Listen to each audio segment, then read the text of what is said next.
I'm Leonard Nimoy. Join me for In Search of An Argument.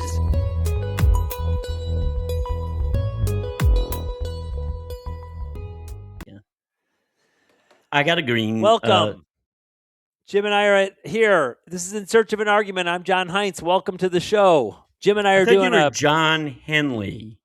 Well, we've already gone. Our faithful listeners know that I have maintained my original pre-married name for professional purposes. Okay. And this is a professional thing. I think this is worth noting that tonight's recording is a throwback to the old days when it was just the two of us. Yeah, I know. When why we are first we doing started. that?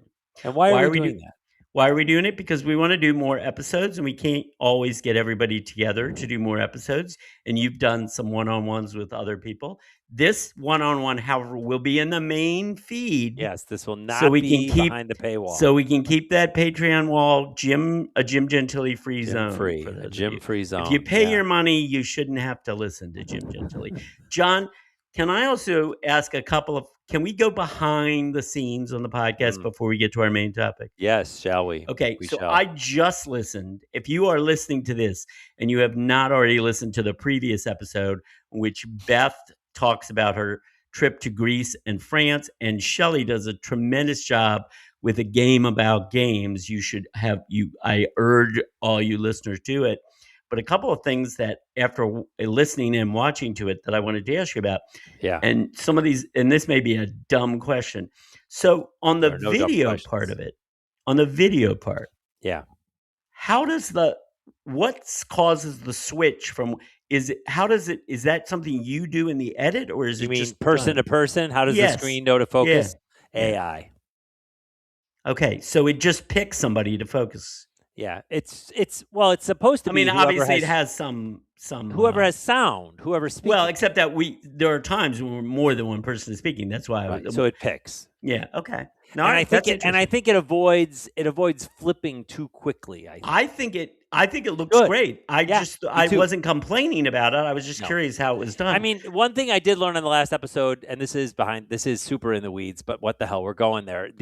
Where Shelley was trying to show the PowerPoint, on her screen, she put it on the screen so that her face was like up in the corner. And because of that, there was all the other images of other faces were covering her face. So we have to work on that. And I was thinking we do a better job of present. Next time we try to do something like that, we'll figure out a better way. And we don't have that many people who watch us. Most people listen to us. So really, I focus on audio. It automatically comes with video on my Apple feed now. Well, yeah, but you don't have to watch the video. I know you don't can just have play to, it like a podcast. I mean, honestly, though, I mean, it depends. Like today, when I was sitting and whatever, I was watching the video, and then I was finishing the rest as I was running some errands. So for that, I wasn't doing the video. So it was partially video, partially not. But the video I thought looked good. I mean, obviously we could do a better job with Shelley. But, if we're going to do it, we should try to do it as best as possible, just like everything else, right? Yeah.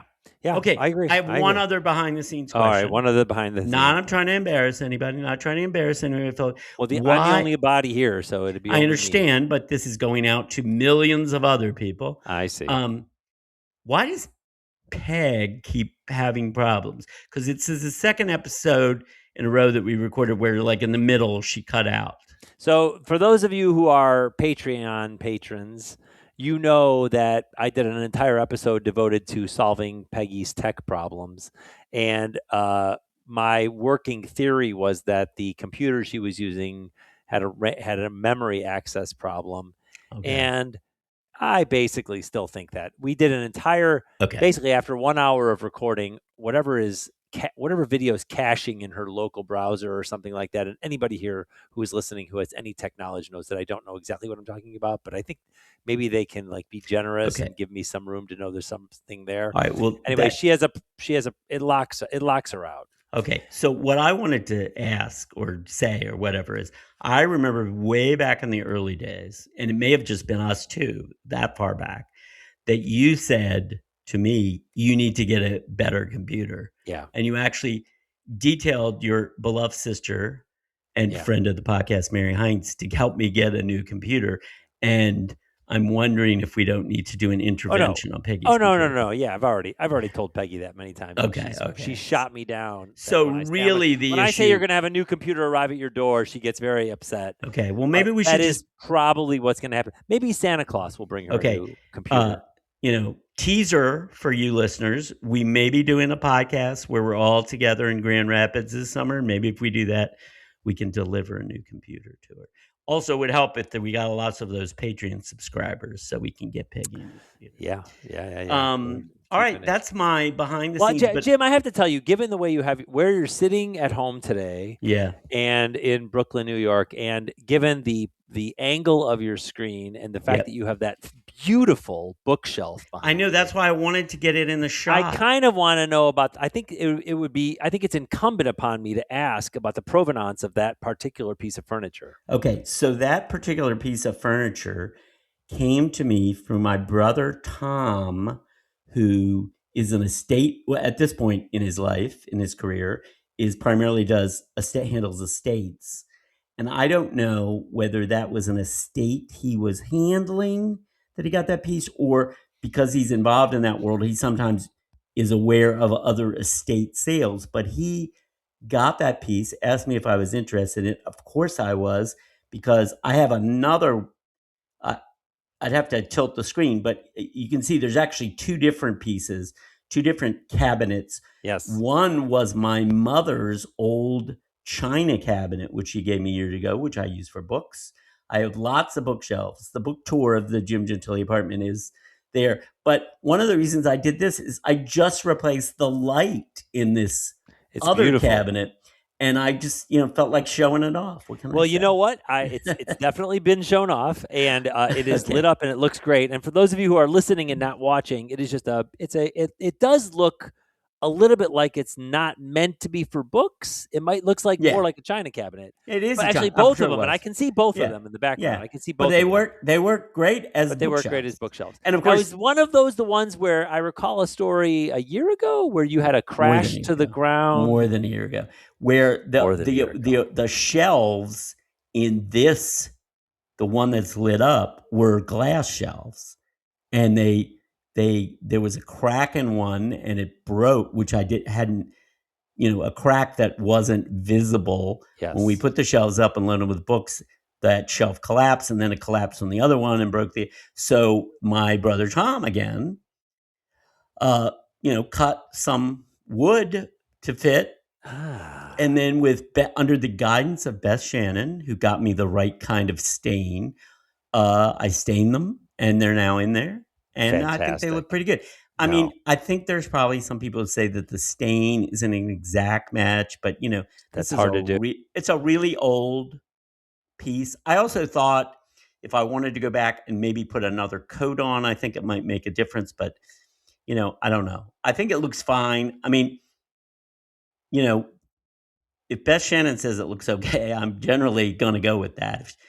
As you know, she does not tolerate my extreme aesthetic lapses like a bad belt or anything. So if she really thought it looked bad, I don't think she would hesitate to tell me. So yeah, my brother when you eventually come to visit me, you can give me your own opinion. No, I will. I value your aesthetic judgment. Of course, I'll give you my opinion. Of course. I mean, when have I ever not given you my opinion?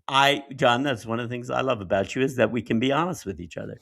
No, I mean, I'm not being snide, or I mean that completely sincerely. Is that I think is one of the things that makes great friends is when they can be honest with each other. Sometimes, that's important, right? I know. I agree. I have great respect for furniture makers now more than perhaps ever, because talk about a difficult to do field, and it's even more so now with the mass production of stuff that's coming from. But I feel like so much furniture is crap. So when you see something like that, and you're like, "Wow, it's beautiful and it's clearly well built." Yeah, it's amazing. So. It's very old, and I can tell.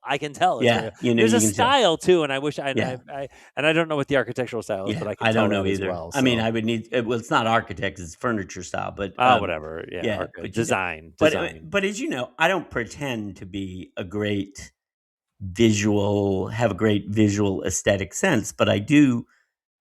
I do rely on people that I know that I think do to like give me advice on that stuff. So It's good. anyway, It's I good. think I'm happy how it turned out. I think it looks okay. Like I said, I'm looking forward to the in-person inspection by John The Heintz Henley Henley, family, John Heintz, the John Heintz Heintz. Henley And family. that if the Maybe family's it should coming for a be. visit, Maybe we should call a you Henley visit. John Henley, nay Heintz, Sure. Yeah, you like could they do that. used to do in the old But days. we're trying. I was trying to preserve the Heintz brand. I mean, totally. John, here's my feeling. People should be called whatever they want to be called. Well, that's I mean, for all sure this true. bullshit about like people getting upset about people. I mean, people should be called what they want to be called. Let me just tell you this. Basic, I have a very good politeness, friend, right? Jim. I have a very good friend who got very upset when Ted and I made up a name that we gave ourselves and then changed our names and gave our kids that name because it was like he was very upset that we were like betraying the children's like heritage. And I was like, well, what do you mean betraying it? We had to pick one of the two names or hyphenate the names. So they don't have exactly one of our heritages. They already have one of ours. Usually it was the man's. Now it's like, I mean, if there's one thing Ted and I agree on, it's like, what's in a name, I mean, again, for that matter, what's in a word? When people say blah, blah, blah, you're changing the meaning of the word, I say, that's been happening from the beginning of a language. Words change their meaning. Yeah. There's no such thing as this is the correct meaning. The correct meaning is what the community that uses the language agrees upon. It's not like God gave these words and said this is what they mean. They're just a convention to describe things, As they all are. All right. Yeah. So we were talking about what are we talking about today, Jim? We were supposed to talk about. We can talk about whatever you want. We had a whole bunch of topics. We were going to talk about We had books. We had foods. And we should also tease people that we are going to be recording very soon after this one.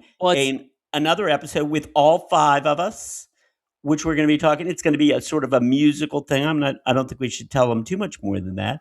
Okay. But I think it'll be interesting. And that's going to be real quick. We're going to turn these around. And also, John, I want to say, if you're up for it, I think we should be doing these more frequently. Now that we've got the technical system that we can turn them around quickly, I think we should be recording. Well, Jim, why don't you, since we're on the subject of musical things, why don't you talk about how we got bonged by Spotify for the episode? Again, I think we're wrong. We violated copyright. So we did not violate copyright, and Spotify is wrong, and we filed an appeal. So basically, as I understand it, Spotify basically has like an AI thing or something go through, and they hit something. And as we all know, AI has its uses, but it's not quite. I don't think it has a nuanced understanding of the fair use exception of the copyright law. So just so everybody understands, there's no question we can't just play a record by anybody without paying the proper royalty or the license fee to do that. However, there's an exception to that, just as there's an exception for written works. It's called the fair use exception. And that exception in written works would be, for example, if we were writing an essay about a book or a short story or something, we would be able to quote passage or passages from that as part of the essay we're writing about it. We can't simply, quote the whole book and then say, hey, isn't that good or something like that. That's why it's got to be fair use. So the same thing applies with songs. You can play a portion of the song in the context of where you're discussing the song, which is exactly, I should point out to you, what we did on that episode. We played a portion of various songs and then discussed those. And that's exactly what the fair use exception is supposed to be. So I'm sorry that AI hasn't quite gone to all the law school classes that it needs to go to. But even, frankly, the fair use exception is a pretty simple idea. Yes, if we played the whole song, we would be in violation. And if we played, if we were cheating on it, but we weren't. We were playing a clip. All right, we'll see what Spotify says. You appealed. Well, I mean, again, Spotify, we can't force Spotify to carry our episode, but if they think it's a violation, they're wrong. They're absolutely wrong. Yeah. And I'd be happy to talk to their lawyer or something. But of course, we'll never get to do that because they don't care. They don't care. No, they don't care. Would it be fair to say that hip hop was created in the wake of the exception to the fair, or it was created as because of fair use? No, I think the fair use exception, first of all, has existed for a long time before hip hop.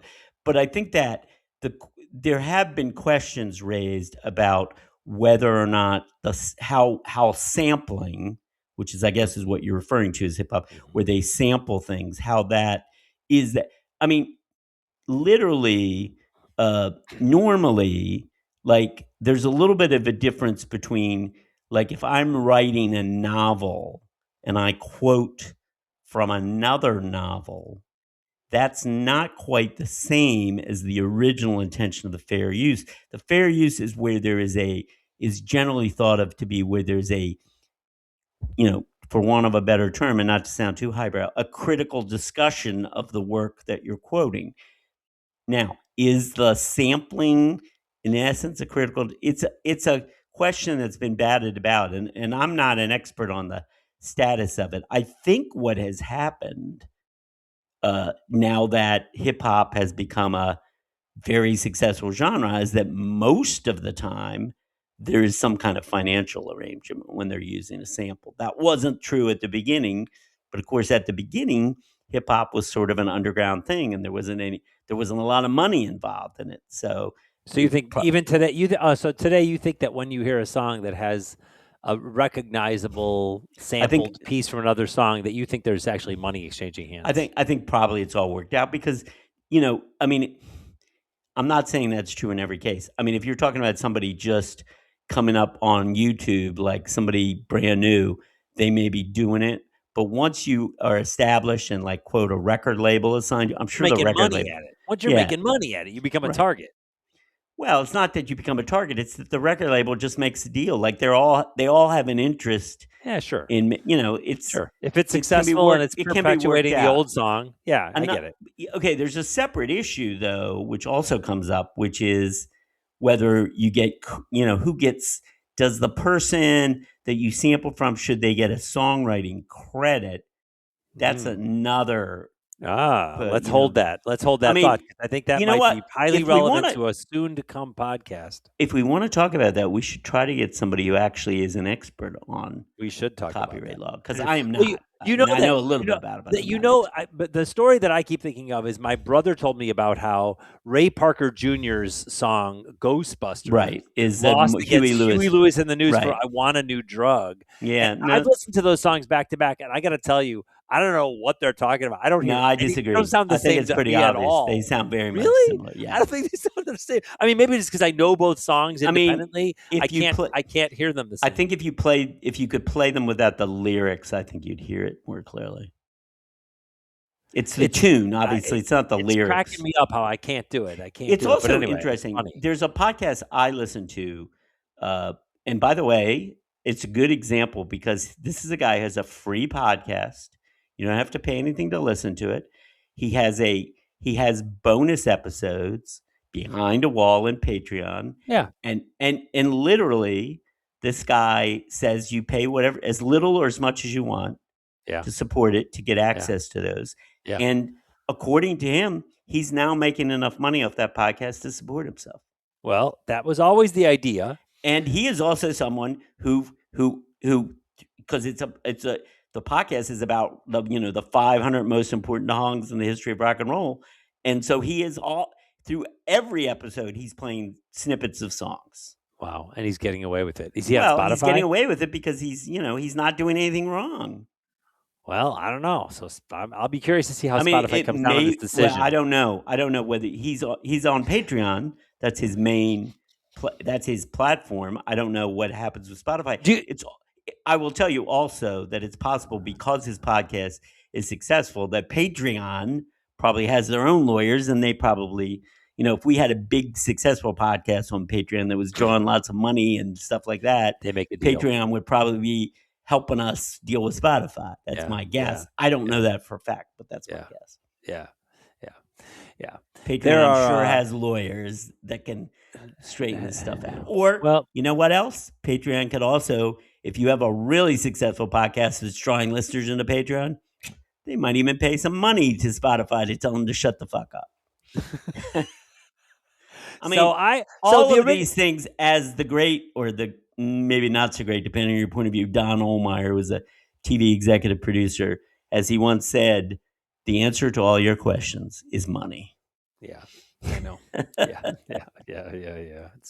It's disturbing and accurate. Yeah. It's the world we live in. Maybe not. Yeah, and maybe not disturbing. Maybe just I mean, it just is. We can be disturbed if we want to be, but it's not going to change. We can get upset. It's not going to. It's not going to stir the drink. Ever since 1987, when I studied abroad at the University of Dundee in Scotland, I studied abroad as a student, and I remember a Brazilian classmate of mine in the residence hall I lived in said to me, John, he said, you should be an author. You have an opinion about everything.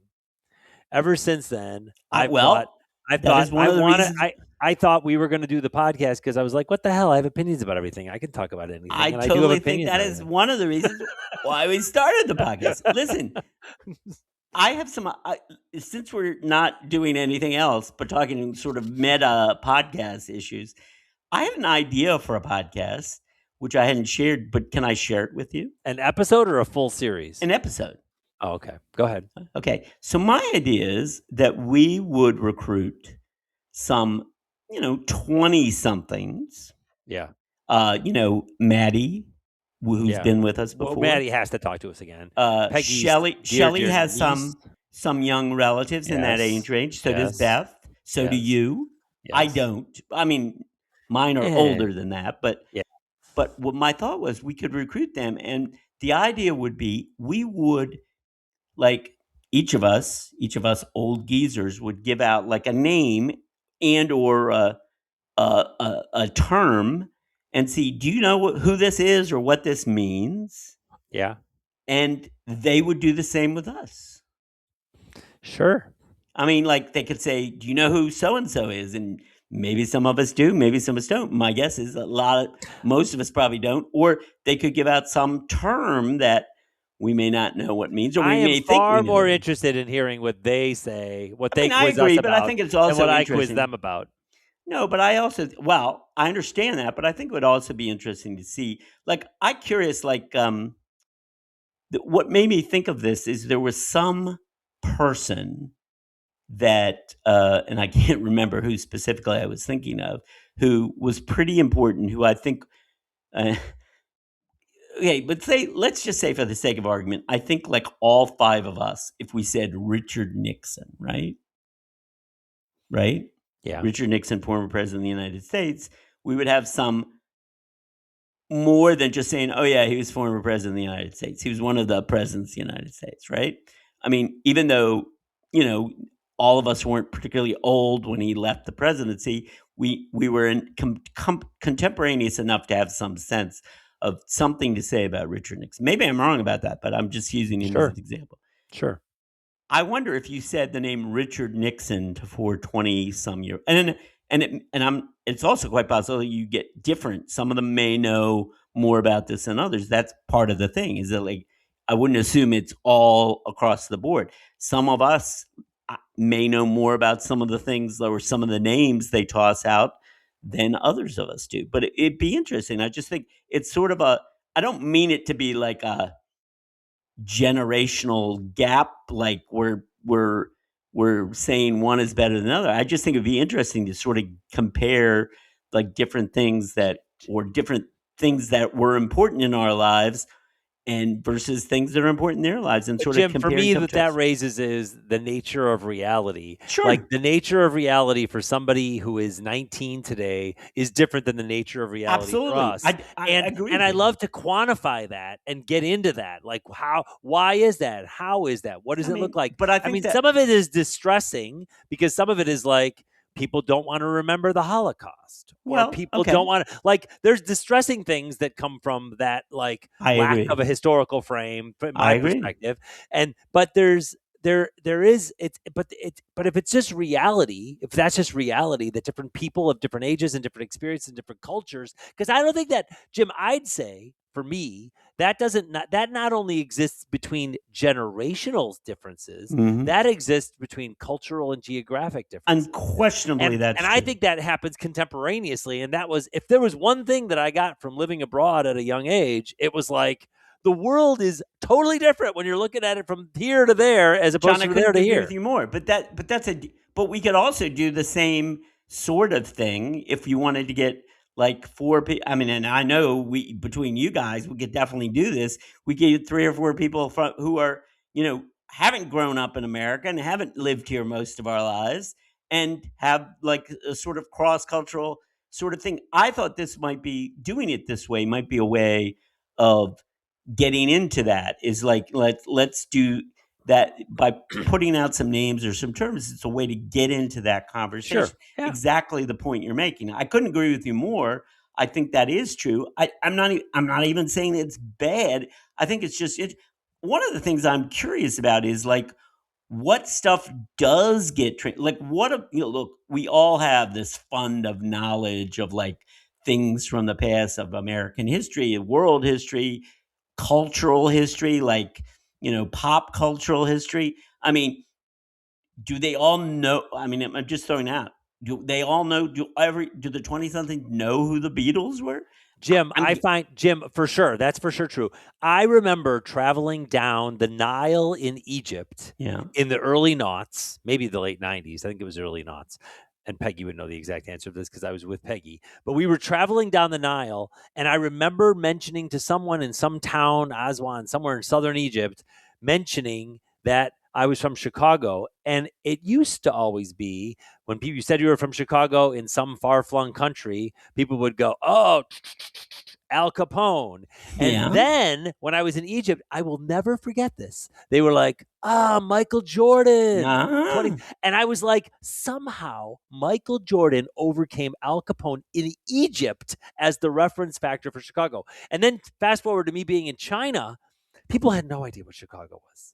They'd never heard of it. They had never heard the term. And it's fascinating. Mork and Mindy and what was the show that was before Cagney and Lacey with the one star, but the comedy show that was when Mork and Mindy came out that I'm forgetting right now. 2 women. What was the show? You mean Laverne and Shirley? Laverne and Shirley. Laverne and Shirley, somebody knew about in Egypt in the early 90s. And I was like, and I thought, it's just, and then I thought about it. I was like, well, it went in syndication in Egypt, right? Overseas, and they sold it there. They sold the rights and they watched it there. But like internationally, culture fascinates me. What sticks? I agree. What doesn't stick? Why does it stick? I agree with you completely.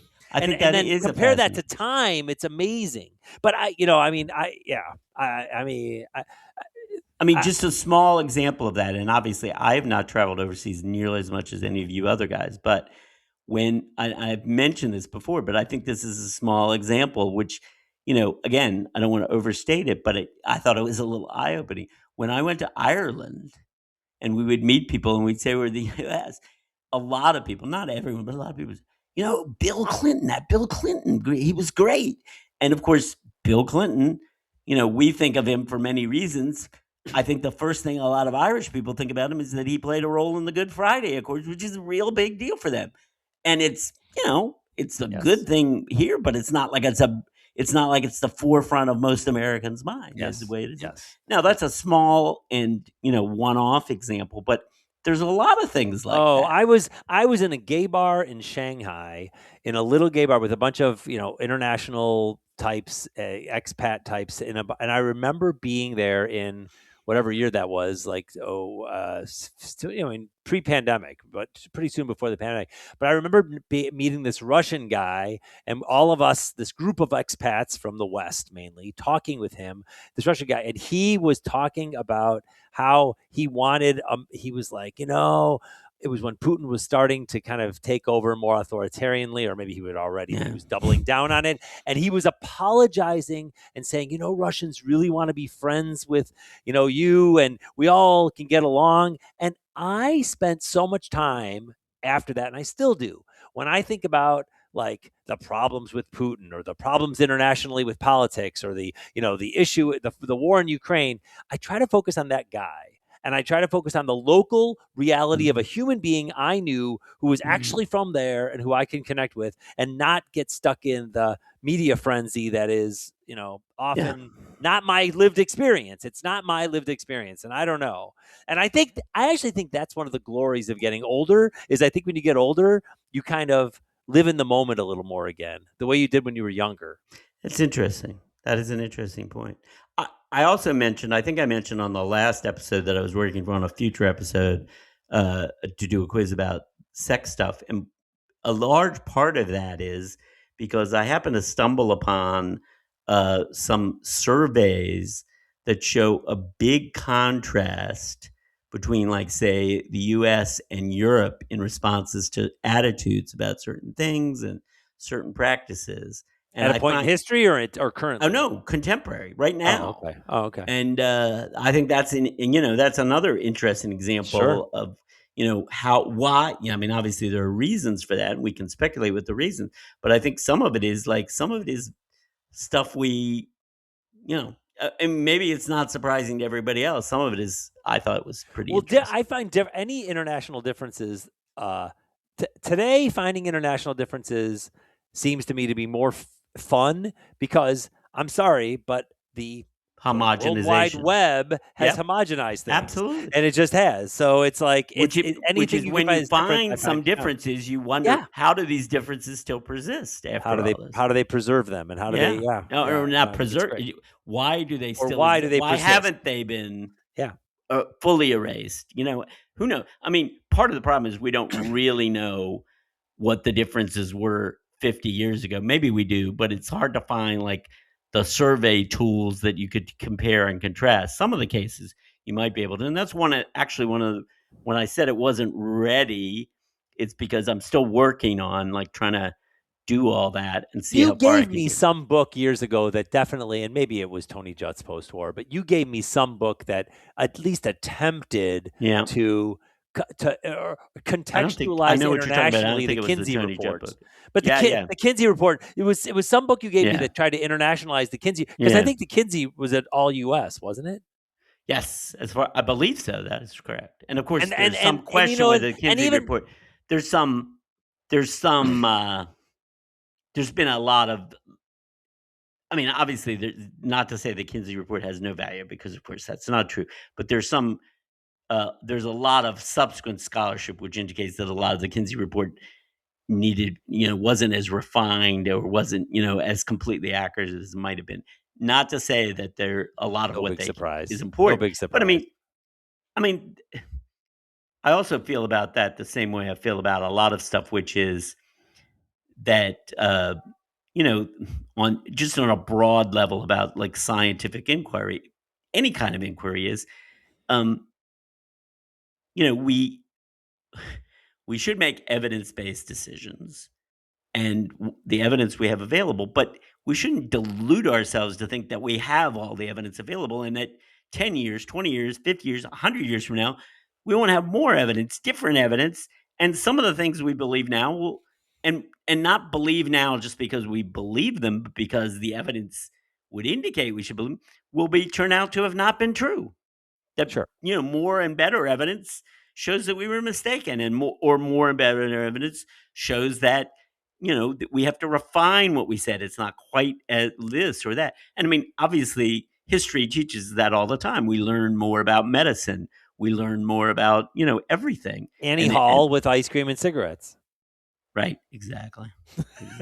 But it's taking. No, I think that was Sleeper. But your point was it Sleeper? Correct. Okay. I think your point is absolutely correct me. This is totally off the subject. But when I was in DC this past week, I went with some friends and we went to the AFI Silver Theater, which is a great theater in downtown Silver Spring, Maryland, and we saw a restored video showing of Charlie Chaplin, one of his films, Modern Times, 1936, which is in part his satire about the mechanization of the workplace. And I mean, it's set as a contemporary of the time, but it's somewhat a bifurcated film. The first part of the film where he's working in the factory is brilliant. The second part I don't think is as brilliant, but when it's almost like it's two separate films, but whatever. But the point is, when you see that, so much of comedy is, an homage to like Chaplin, Keaton, Harold Lloyd, those guys. Like Sleeper, the movie you were referencing, all those scenes where the the slapstick and all that stuff and things blowing. A lot of it you could see right from Chaplin or Keaton or Lloyd. Yeah. Oh, so I do a joke with my kids that I've been doing for years, which is when they're like, I'm telling, go to sleep, you guys, and then I do this. I go, yes, me. And I finally told them the other day. I don't know why it came up. I have a 6-year-old and a 4-year-old. Why do I tell them this? But I told them, I said, you guys, that's from a slapstick television show, very old, that I used to watch a little bit when I was a kid, called The Three Stooges. And the Three Stooges. The Three Stooges actually might be an interesting might be idea. better. That might be contemporary. But it's like they the were Three like, Tenors really? or something. And I suddenly realized, I was like, they may actually like this. It's like slapstick, and it's like lowbrow slapstick. It's humor. very lowbrow. It's so lowbrow, and I didn't Hopefully, like it when I was a if kid, they do but for like some reason, they outgrow it. Head. Unfortunately, I think there's some people who don't outgrow the Three Stooges, and that's a little bit. Even today, when I was a kid, when I was a kid, I liked the Three Stooges, but I now would look at them. Well, no, I understand that, but I mean, a lot of kids like the Three Stooges. I think because it's stupid, they act stupid and they they slap each other in the face and all that stuff, and that's fine, except that. I think hopefully as you get older, then your tolerance for that drops. Unfortunately, some people, that's where you get into question of arrested development. I think. Some people Good. never go right outgrow, up in your ivory tower, Jim. Some Get people never outgrow the Three Stooges. No, I mean whatever. I'm not trying to, Look, and I'm also saying if you like the Three Stooges, God be with you. That's fine. I'm not trying to be whatever about it. But I mean, if you want to talk about the aesthetic value of the Three Stooges, I got some problems with it. It's trash. It's trash. Again, when we talked about the Oscar thing, I watched some stuff that I would not and enjoy that I would not say is good. I would not try to defend it as being aesthetically good. And I enjoy it, and that's fine. But I mean, I think there's a difference between saying that and saying such and such is a good movie. I mean, I can say I enjoyed that. It's not very good, but I enjoyed it. Yes. Hey, tell me about what you're seeing in New York, live theater. I'm curious. What have you seen? I haven't seen anything recently. I got a list of things, but I'll tell you what I did this morning. First of all, I just got back in town last night, and of course, we're coming up on the month of June. Mm-hmm. So one of the things I do, because New York, of course, is among other things, it is the capital in the United States of a repertory cinema in the sense that there are a number of theaters in the New York area, in the New York City area, that show classic or vintage or whatever you want to call films. So one of the things I try to do is go through, and that's what I did this morning, and look at the Roxy, the Metrograph, the Anthology Film Archives, the Film Forum, the Museum of the Moving Image. Those MoMA. are all places? These are all places. These are all different theaters. Lincoln Center, Film at Lincoln Center. Well, different places that show films, and make a list of what's on this month that I want to see. I've got So what have you got? I've got 10 different films on the list this month. Like on Friday, I'm going to see a film called Lonely or the Brave, which is in 1962, for whatever reason, the elegiac Western had its moment. There were 3 classic films. One, which is probably the most famous one, The Man Who Shot Liberty Valance, which has that famous line that everybody quotes all the time, including me, which is when the fact becomes legend, when the fact becomes legend, print the legend. And when the legend becomes fact, print the legend. That's what it was supposed to be. Anyway, it's good if you quote it correctly. That's a John Wayne, Jimmy Stewart, John Ford thing. There was also probably the best one of them, a Sam Peckinpah film called Ride the High Country, starring another 2 old classic Western stars, Randolph Scott and Joel McCrea. And the third one, starring Kirk Douglas, is a more contemporary Western, but again, sort of that elegiac theme of the West dying. And that Lonely or the Brave is the only one that I have not seen on the big screen. What year was that one? That's also 1962. That's what Those I'm are saying. all the same year. All the same year. Wow. It's an interesting thing. But this one is shown at the Paris Theater, which is the theater Netflix owns in New York City. Where's that? And that is in Midtown, 57th, West 57th. Okay. And they do a very interesting job of they do show a lot of Netflix original films there, probably so that they can, appease the people in their show that there's a theatrical release. But also, they do a very interesting job of programming. And this particular showing on Friday night is going to be introduced by Carrie Coons, who's a very fine actress, and her partner, Tracy Letts, who's a well-known playwright and actor himself. And they're going to be doing the introduction. So that's do they do that at all the Netflix shows? Do they do that? A lot of them do, but not all of them. Not all of them. Like for example, Richard Linklater, the filmmaker, and I think I may have mentioned this on a previous podcast. Last fall, they were doing a showing of Jean-Luc Godard's Breathless, and Richard Linklater was there and did an interview and introduction of it because he had just released a film, Nouvelle Vague, which is essentially about the making of Breathless. So there was a tie-in. But that was certainly interesting. Do they advertise these speakers are going to be speaking there? Absolutely, of course. Okay, so they fill it. Okay. What do you think? I have an inside line. I know this is happening. I didn't know. I thought maybe it was an incidental to. But you got to understand, in New York City, this stuff happens all the time. It's not like. Yeah, I know. They have to stop traffic. There's always something like that going on. The IFC Center does that. The Film Forum does it. The Museum of Modern Image does that. The Lincoln Center does that. Blah blah blah. Move the mic a quarter inch away from your mouth. You're going to get pop sound. You know what happened? Change the angle, or you change the angle. No, what happened is my cover fell off. Oh, I was going to say because suddenly I can hear pop, pop, pop, pop, pop everywhere. This is one of the hazards of holding. Holding the mic. You got so excited. No, my cover really works. Well, the good news is that thing works because it stopped the popping noise. Yeah, no, that's I know. Awesome. That's God, clearly I want to live before I die. I want to live in New York, but whatever. Well, you could come visit at least. I know. I'm sorry. I'm not trying to guilt you into coming. No, I want to visit. What are you talking about? I don't bring the boys to New York. You know that there's a babysitter close by if you come to New York. It's the best thing ever. It's the best thing ever. Yes. Well, I don't even need to travel like Beth. I don't need to travel everywhere anymore. I know where I want to go. Well, you've traveled a lot of places. What about live theater though?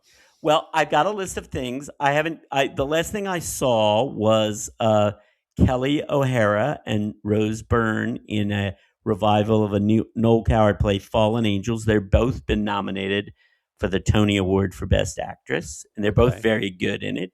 It's a typical Noel Coward. It's not, I don't think, it's one of his earlier plays, and I don't think it's quite up to like Private Lives or Blithe Spirit or Hay Fever, which are like his more famous, more off.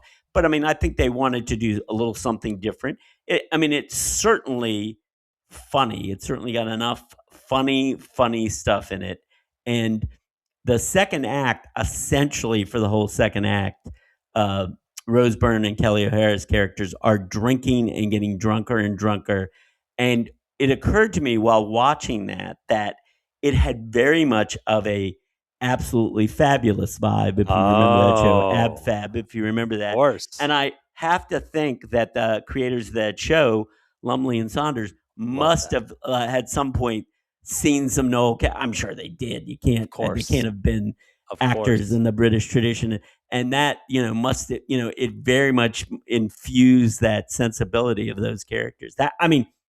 I don't know that for a fact, but I wouldn't be surprised. No, there's no question. There's no question. Well, so this is displaying my total ignorance about New York theater. What is the theater season? When does it start and end annually? Okay, so the theater season, officially, like in terms of Tony Awards, I think you have to open your play sometime before maybe April, beginning of April, or sometime in April to be eligible for the Tony Awards in June. Okay. I think theoretically, anything that opens, of course, the Tony Awards are only for Broadway shows. Right, They're not for right, off-Broadway shows. Right. I think theoretically, anything that opens after that cutoff date can be eligible for next year's. But as a practical matter, the way it works is there's shows that open in the fall. Yeah. And there's shows that open in the spring. And then you have the limited run engagements. And those are usually not new plays, although they can be. Or maybe there's a situation where you have a, quote, star who's available for 6 weeks, but not for longer, or 8 weeks or not for longer. So they can open. Like occasionally you'll get a show like that opens in the summer, but a short run show. And and that happens. But mostly there's either a fall opening or a spring opening. And then it's a good time to go now in the next few weeks before the Tony Awards are coming up. Actually, maybe it's only a week away. It's a good time to go because what will happen after the Tony Awards is there will be a number of shows that will close that are hanging on through the Tony Awards, but then they, if they don't win any Tony Awards, or they may close pretty quickly after the Tony Awards. That's been my experience. So I try to see some shows that like that. But honestly, a lot of my shows on my list are shows from, like, for example, I still haven't seen Oh Mary. I was going to go see that. You said you didn't want to see it, I thought. I do want to see it, but I was waiting because Maya Rudolph has now taken on the lead role. My husband went and saw that. Ted went and saw it when he was in New York for. He probably saw it with Cola Scola, the original. I think so. Yeah. And I mean, I did not get to see it with Cola Scola, which is unfortunate. But I do want to see I was going to go see it, and then I found out that Maya Rudolph was taking over the role. So I'm hoping to see that soon because she's now on the roll. There's a new musical that's in contention for the Tony Award called Two Strangers Carrying a Cake Across New York, which I haven't seen, which is high on my list to see. There's a couple of musicals that are not from this season, for previous seasons, like The Outsiders, which won the Tony Award a couple of years ago, which I haven't seen yet. So that's on my list. Do you ever see things like any of that immersive theater, like Sleep No More or Life and Trust, or any of those? I mean, or do you not your thing? I don't. I mean, I have, but that's not. I don't. I tend to go for more mainstream stuff, but I've seen some of that stuff. But I really want to go see that. If I come to New York, I want to go see Life and Trust. That's fine. There's also, and it's cheaper, frankly, usually. There's also some very interesting stuff that happens off Broadway. Oh, so. I'm sure. I'm sure. And it's usually significantly highly cheaper. Talented people doing incredibly innovative stuff. And I mean, when I say it's significant off Broadway, it's not like it's... I get it. Sometimes it's very big stars doing a show off Broadway. Like Cecily Strong is doing an off Broadway thing right now. It's a limited run. I don't know if I would like to get to it, but I don't know if I'll be able to. Sometimes, of course, when you have a limited run, especially if it's a prominent star, those things sell out. The whole run will sell out. So the limited run can happen anytime, though. It just has to do with Often it has to do with, sometimes it's a summer thing, like somebody's looking for something to fill the theater for, they may have a show that's coming in that's going to open in October, but there's no other shows, so they're looking maybe something to run 8 or 10 weeks to put some bodies in the seats. But often the limited run is because of the availability of a star platformer. What about so there's no time of year where like Broadway goes dark or theater is not really happening. It very much depends. I mean, it depends on how if there's shows. This particular theater season hasn't been, I don't think, as successful as the last year. I think that's my impression. I haven't read the box office results or anything, but like last year you had George Clooney doing a play, and that was a huge hit financially. And last year you had the Denzel Washington, Jake Gyllenhaal version of Othello. And although there was mixed critical reception on that, it was a huge hit financially. Of course it was. And I don't think there's anything quite like that this year. But again, I haven't done a detailed study. The big star thing this year is John Lithgow playing Roald Dahl in a play called Giant. And that's probably favored to win most of the big Tony Awards. Is it a mashup of Roald Dahl's actual stuff, or is it No, it's about Roald Dahl. It's biographical. I actually have very limited interest. Well, so when you're looking at live theater to see, you're not like tracking it all the time and going, I want to. I do track it because I do try to. My goal, honestly, for this year is to try to see more than I did last year, and so far I think I'm on track to. Well, what's holding up? What's your holdup? I mean, it costs a lot of money, John. Oh yeah. I guess mean, that's if true. I had I guess that's unlimited true. money, I would Yeah. be seen. Literally, I would go Right. see Every 2 plays a week if I right. could. No, that's what I I want to mean, do. That's yeah, how I want to live. I understand That's that. the life I want to live. If I had that much money, I would do that. I mean, that's I really. mean, seriously, I would I have go, other things going there's on in my life, nothing I but like more than that. That would I be understand the that, John. I love it too. It is very expensive. and then I would do my I mean, late you're night at talking on some Carlisle. shows, you're doing $200 or $400 a ticket. Yeah, I know. I mean, when I wanted to see, before he left, I wanted to see Jonathan Groff doing the Bobby Darin show. You know, the Bobby Darin biographical show. And he was very I don't know good. who he is. I don't know about You know who Darin. Jonathan Groff is? No, don't know the names. Oh my God. Sorry. Okay. You would love Jonathan Groff, first of all. What was he? He's A pop He's star? a very talented actor. He was in the. Do Actor. you remember the show Looking? I saw a couple of episodes. He was never one got of the into it. stars of that. Okay. And I mean, he's done a lot of things, but he's primarily a theater person. And I think his first love is musical theater. He grew up like in a sort of. I mean, if you really want to know more about him, he has Amy Poehler's terrific podcast has an episode with him. To it. Yeah. And check out the first episode that I listened to, she had on Kim Kardashian, and I was like, really? You gotta cultivate it. Check out the Jonathan Groff one. I think you'd like Jonathan Groff. Graef? No, Groff. Oh, Groff. Groff. Okay. Jonathan Groff. Okay, he's a major. Is he the young guy or is he the older guy? He's young. He's the young guy. Young. I mean, I guess he's probably 40 Looking's now, like 15 years old now, 20 years old, right? But he He's looks old. young, and he's like probably 40 now. So right. Okay. I mean, or maybe he's late 30s. But for me, all right. So you wanted to see a show about him? No, with him. Bobby Darin. You know who Bobby Darin was? No. Who's Bobby Darin? Bobby Darin was a singer. I guess I know the name. Yes. Yeah. You know the song Mac the Knife? He's Mac the Knife. That's and him. Beyond the Sea and a bunch of other songs. Okay. Anyway, early 60s, late 50s, early 60s. Very interesting story, and I won't go into the whole details. But anyway, so Jonathan Groff does the show. It's like a jukebox musical. It's Bobby Darin's music, but it's also about his life. And Jonathan Groff is just an incredibly. I mean, this is a classic example of why the stage is so different. I don't know what that would be like as a movie, but in a theater, especially this was a relatively small theater. He is the dynamism of his performance, of his presence is phenomenal. And that's why I wanted to see it. But that was like a $300 ticket.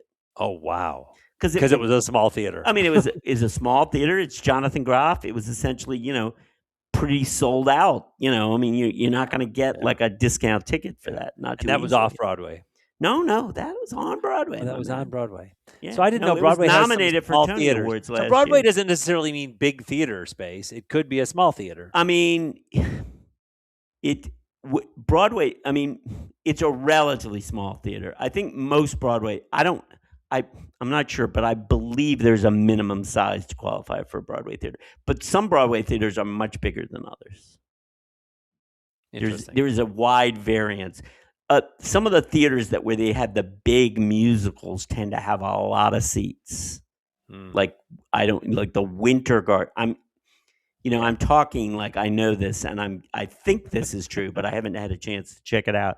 I will fact check myself after this episode. But I'm just trying to think like no. I like to fact check myself because if I make a mistake, go ahead and I'll do it. correct. You knock yourself out. But I'm saying for me, I like one of the boxes I had Broadway versus non-Broadway in. The distinction was the size of the theater, and you're blowing that up for me a little bit. So I'm like, it is what makes Broadway Broadway?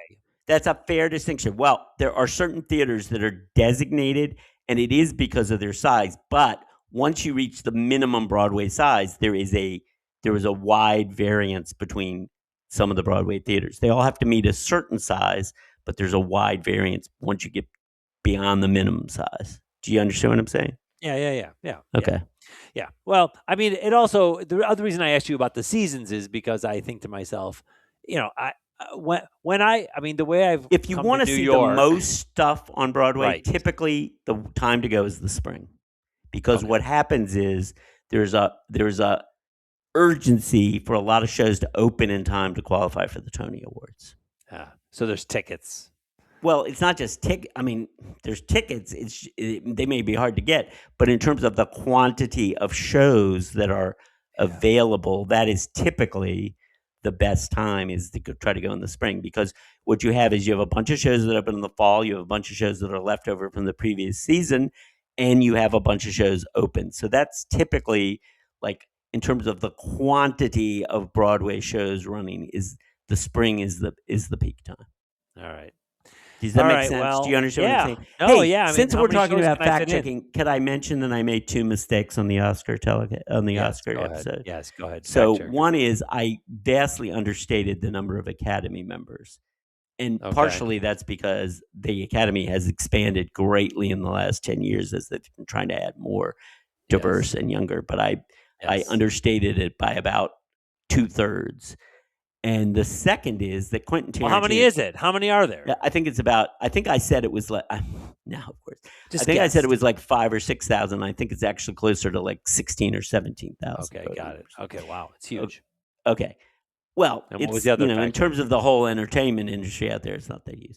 The second thing is Quentin Tarantino, I said, had won an Oscar for Once Upon a Time in Hollywood, but that's his second Oscar. He also won an Oscar for the screenplay of Pulp Fiction he had shared with another writer. So just fact checking myself. No, it's good to fact check yourself. I agree.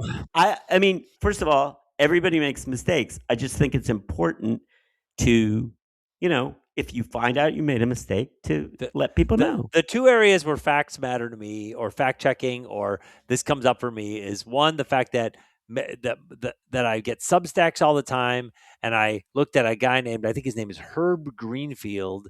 I don't know, whatever. I get Substacks all the time, and I look at the subscribing to them, and some of these people you can subscribe for like $500 a year to their Substack, and I think to myself that the value of legacy media that everybody dumps on versus the value of all these Substacks. I mean, if I wanted to subscribe to every Substack I wanted, every individual's subscription, I'd be paying like another mortgage. It would be, I mean, it's enormous. And then so for me, it raises the question, and it also ties into podcasts of, if the New York Times or whatever, the Financial Times is held to a super high standard of journalism, but then some podcaster, like, what's his face? The guy who has 1 billion followers can say anything. Joe Rogan can say anything, and nobody can correct him. And he's not held to any standard because he's just a podcaster, but he's providing all this information that isn't fact checked. It drives me bananas. I mean, no wonder we don't know what facts are. I mean, I'm not that familiar with Joe Rogan's podcast, so I don't. Well, I'm not familiar with him either at all. I've never listened to it. I know what his audience is. I mean, yes, I understand. People what are his listening audience to is, that. But before we say that he doesn't fact check, maybe he does. I don't know. Anyway, the point I think that your general point is correct, and I mean, I think that is what I often say to people. Because as you know, I'm a devoted New York Times reader. Is that the New York Times is not always right, and is not always accurate, but they are at least making, in my opinion, honest effort at that. They are, of course, they do have some standards, and when they make a mistake, they print a correction. And so, I mean, to me, the reason you want to read the New York Times is because you want to get, I mean, yes, they also print some opinions that are labeled as opinions, and that's fine too, but they also have. One of the shows that I try to watch every week is a show on PBS called Washington Week in Review. That show has been on PBS for almost 60 years now. No, it has in various. I believe you, but it's and it's the same essential format, which is it is a moderator and 4 working reporters, not opinion journal, and again, not putting down people who write op-ed columns, but it's 4 actual reporters who cover various news, depending on what the topic is, and talking about what's going on. And it's an example of how, obviously, those people have opinions. Obviously, they're not stupid, but it's primarily an example of how to get more in-depth understanding of what is actually happening. And and then, helping you form your own opinion about it. But, and obviously we live in a crazy time and all that jazz, but I watch it. It's on Friday night. It's been on, uh, Gwen Ifill at one time was the moderator of that, and in my opinion, probably the best. Right now, it's moderated by Jeffrey Goldberg, who's the editor of Atlantic Magazine. Yeah, of course. And again, someone who's a longtime journalist. He's Is very it a roundtable format? I'm going to watch it. absolutely. It's a roundtable. It's usually him and 3 or 4 reporters. And yeah, I need to watch Peter it. Baker of the New York Times is a frequent participant, and sometimes his wife, Susan Glasser, whose podcast we used to. Oh, yeah. I missed that podcast because that was an example of a podcast where she had a lot of very interesting, different guests, some of very different opinions, and you got, you really got in the weeds on some of these topics related to foreign policy and defense and things like that are often undercover. Yeah, and now we don't even know if policy exists anymore or matters. Well, I mean, Susan Glasser has some very strong views about that, which she expresses. So she's on regular? She's a regular on the show? Regular. There's nobody who's on every episode. And I would say Peter Baker's probably on more than she is, but she's been on many times that I've seen. I don't watch anything live, but I am a PBS I don't watch anything live subscriber. either. So, I mean, no, seriously, but if you have the PBS, like the PBS app. If you have the PBS app, you can watch it. It's on Friday nights, but then it's available streaming the next day. The whole time. Yeah. I haven't watched this week's episode because I was on a train last night. So, well, as everyone knows who listens to this podcast, I only watch video while I'm folding laundry at night as the kids are going to bed, as my husband puts the kids to bed. And I admitted to you before the show that I got sucked in. I don't know why, but I opened Netflix a couple weeks ago, and West Wing was on there, and I thought I'll watch one. I watched episode 1, and season 1, episode 1, and I caught myself almost crying because I was like, you know what? It was so innocent. Well, it felt so innocent, and it felt so. I mean, I know that's a cliche at this point. It's naive in a lot of ways, but we should. Well, was it always naive? Because and I think just to make the point, clear, I agree with you that it pretends to be hard-headed and realist, but it's not. Yeah, I know. It's hard. I mean, it makes people feel like Yes, it's the classic Aaron Sorkin, which is when something happens, the solution is somebody makes a stirring speech. Like, that is not really going to solve our problems in real life. No. It's like, it's almost like Capra-esque, like, a fantasy of what it should be, but it pretends to not be a fantasy. But I asked AI, why was it so innocent? And AI gave me a list of later shows that where the anti-heroes took over, and it listed The Sopranos, Breaking Bad, Succession, House of Cards, and Severance. And I have to be honest, I liked The Sopranos, I liked Breaking Bad, I liked the early seasons of House of Cards until it fell apart, but I have never liked the American Succession or Severance. Just to be clear, oh no, the American, the British House of Cards I watched from beginning to end, and it was wonderful because it had an ending. The American House of Cards just kept going. I've died an ugly death. It's on my list. Someday I'll get to it, but I have never. The British one or the American one? Oh, I watched the British one. The American one I have not watched. No, the American one, the first couple seasons are great, but then it fades away. But my point is, if those are the anti-hero answers to the West Wing, that is not. I don't like any of that stuff. That is not a. Well, do we live in a more cynical time? No. Is it a more optimistic time? No. How is it different? West Wing is a bad example to use. No, I'm not. Forget about West Wing. Just broadly speaking, because I think art reflects a better reality. Example. If you want to talk about a reflection. A show that was more popular than The West Wing, which both started before The West Wing and outlasted The West Wing, was ER. Now, I know it's not a, overtly political show in the same way The West Wing is, but, it had political messages within it. I think the interesting thing is to compare that to the nearest contemporary, which stars one of the same people, which is The Pit. Yeah, which we now know they wanted to call ER. If we're really going to get into that topic, do you know who is the biggest consumer in the history of television of medical shows? No, who? your friend and my friend Peggy Bennett. Oh, really? We should have an episode talking about medical shows because she's watched so many of them and has a lot of people seem to like The Pit. I'm getting a lot of positive feelings from a lot of people. I've never seen it. I've watched it, and I think it's very good. I honestly watch more and more of these shows binge because I like them. Why not? But why? What was political or what was? Well, about ER. ER dealt with AIDS. It dealt with refugees. It dealt with problems. Like sexual harassment and things like that. All sorts of. I see. What is political and what's. But my point is, it reflects the ER reflected. ER was on for 15 years, so there was a lot of change going on. ER went from Bill Clinton to George Bush to the beginning of Barack Obama. Yeah. That's the period of time ER was on. 15 years. Nowadays, of course, 15 years isn't as phenomenal as it was at one time. Now you have shows that'll last for 25 years on network television. And, of course, the Pit's not – a Law and Order S.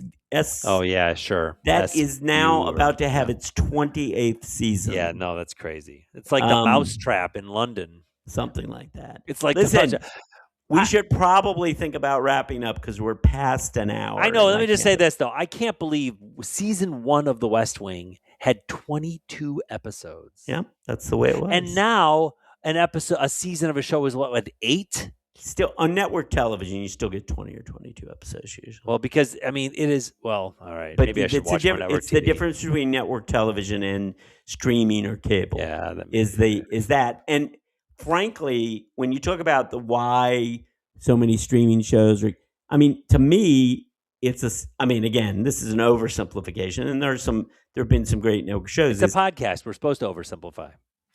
I'm not buying that. I try not to. I'm sure I do, but I'm long form boy. But my point is that the fact that if you have creative people and you tell them we have to produce 10 episodes, versus we have to produce 20, the chances are you have a better chance of producing 10 really good episodes than you do of 20. It's just the nature of the beast. Plus, you have a certain situation and certain characters, and at some point you run through all those variations, and then you're repeating yourself. If you're doing 20 a year, you're going to run through them faster. You got to smash all the tropes and genre generic cliches into 8 episodes. Again, so that's all you get. And again, generic tropes and generic cliches. For years, people have preferred a lot of British shows, and British shows tend to have fewer episodes. They always have had fewer episodes. Yeah. Anyway, why don't you tell the people what's next for our podcast? Well, so we're going to have a podcast in a couple of days. Well, first of all, let me just mention this, Jim. We had a major break in the action, and now we're coming back at people. We just released an episode a couple days ago. We're releasing this, and now it's like people are going to be like feeling a little schizophrenic about our release schedule. So I do think we probably need to standardize a little bit, just because people like regularity. They like patterns, so we can set a pattern up. But John, having said that, but one thing I know about you is you do not like regularity. But that may be true. Well, we can talk about that. That can be a separate episode. We can do a therapy session. There's a lot of episodes in here. There's a lot of episodes in here. But all right. But having said that, we're doing an episode. We have to come back to soon. that. Go ahead. Are you saying you want me to disclose what the topic of the next podcast is? No. I'm just saying. I was more just introing to say we should sort of wrap this up as well. All right, let's wrap it up. Everybody, thanks for listening. This was great. Jim and I kind of went off the ranch a little bit. But you know what? This one. I had a great time. Maybe nobody else who listened to this will enjoy it. I thought this was a lot of fun. I hope you enjoyed it. I'm fine with it. It's great. Yeah. All right. Anyway, we'll see you guys next time. Please follow us. If nothing else, this is what it was originally. If you didn't hear the first 4 or 5 episodes back when it was called Two Guys in Search of an Argument, this is basically what it was. It was the first couple of years, dude, but whatever. No. You're wrong. It was about 4 or 5 episodes before we got Peggy. Okay. After about 4 or 5 episodes, we were but we kept the name. Yes, we kept the name, but once we brought Peggy in, it kind of changed for the better, for the better, for sure. Yeah, and believe she's actually funny. Well, and Shelley and Beth. The whole thing's gotten better. We basically figured out that we are smart enough to know if we get some better people on the episode, we don't look so bad. So yeah. Anyway, all right, everybody, thanks for listening. This was great. We'll talk to you soon. Love you all. Bye. Bye.